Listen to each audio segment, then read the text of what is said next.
Are you sick of wasting all your money on supplements that just don't work and end up just giving you the shits? Testo fuel, been there, wasted quite a lot of money on that one.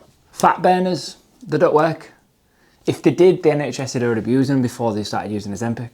Peptides, just don't even get me started on peptides. Over the years, I've tried, researched, looked into every single fucking supplement that you can think of. I've probably contemplated it, just like you have, thinking that it'd give me the edge, thinking that was the key behind why I was not seeing success. And I can categorically say that 95% of every single supplement out there is complete and utter garbage. And the rest of them won't do shit unless you have all the basics in place, like tracking your calories, actually being in a calorie deficit, training hard and training close to failure.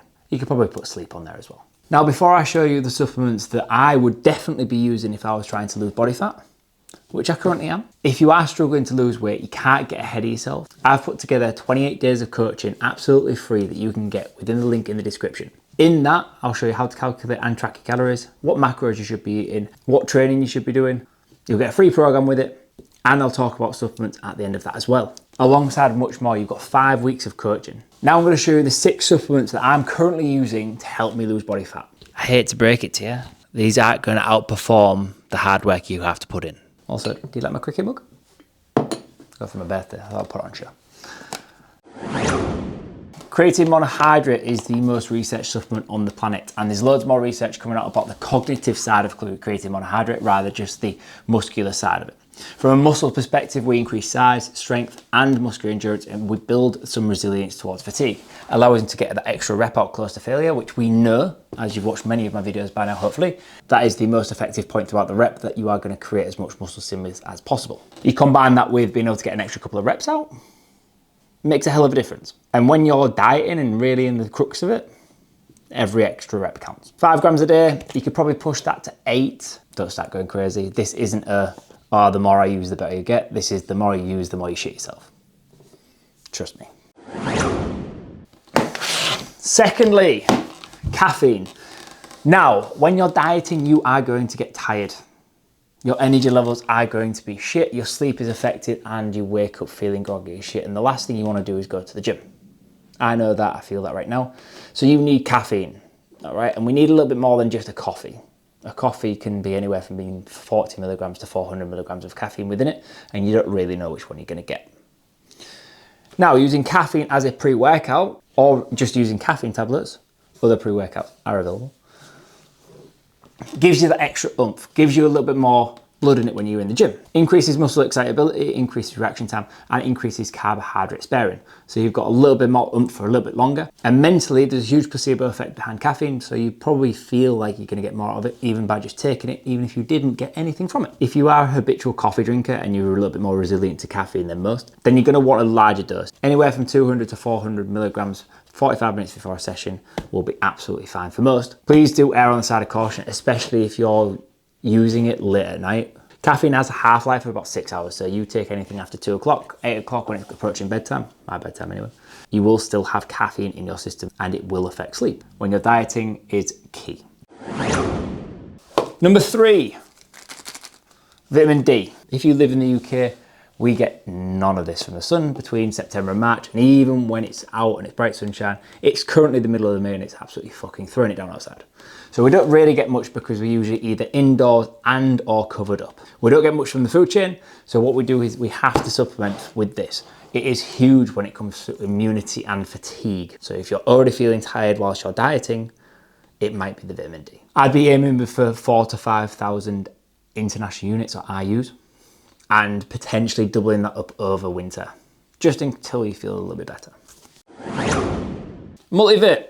I personally think you should have less variety in your diet. It makes it easier to decide what to eat, it lowers your cost, and it stops you having to refer back to all the TikTok recipes that leave you just about as satisfied as one of the guys on the Bonnie Blue 1000 guy in a day video. Felt dirty just saying that. A multivitamin covers the cracks. The lack of the variety means the lack of micronutrient profile. Therefore, this comes in to just cover what we don't get. Magnesium. Magnesium helps us with sleep, hormones, and our neural pathways, especially when it comes to neurotransmitters, serotonin and dopamine. We like our dopamine. It's also big in ADHD because we go through a truckload of it trying to find the smallest amount of dopamine so that we can actually achieve something in that day. We typically don't get much through our diet, so you're going to have to supplement. It's really good before bed if you're going to take it, and you want about 2 to 250 milligrams per day. It will help you get to sleep. And typically you're deficient in it. Omega-3, fish oils. I personally don't like fish. I hate fish, can't stand it unless it's battered and with some chips. And typically the salmon quality that we get out of the Atlantic nowadays isn't high enough for us to actually get the amount of necessary omega-3s from it. So I would recommend supplementing. Omega-3s are seen as a nutraceutical. So basically they are so good and provide so many benefits that it's almost fucking stupid not to have them. Get a good quality one and aim for 3 grams total of DHA and EPA. I know that A in both of those stands for acid. Please don't ask me, I'll put them on screen. Please don't ask me to say them because I don't actually know what they say. Eicosapentaenoic acid, docosahexaenoic acid. I'm reading it, but it's not making sense. It's like in a different language.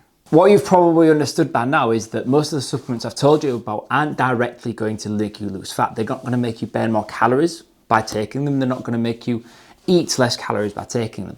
What they're doing is they're facilitating your ability to sleep, which has a massive impact on fat loss.